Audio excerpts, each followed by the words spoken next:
Yan guys, nakakatuwa lang ito. Ang kahapon para kaming bata na binigyan kami ng mga candy dahil daw sa kirgaan. Yan, pumunta kami sa anak ng aming amo. Ito naman ang binigay. Yan, para kaming bata. Nakakatuwa nga lang. Ito, marami namang pangpasira ng ngipin. Yan, parang ba yung ano,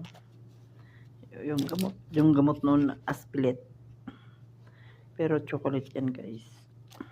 Yan, may jelly is sa atin. Yan, at yan mga candy. Yan, mga maliliit. Yan, candy. Thank you so much guys sa mga panonood.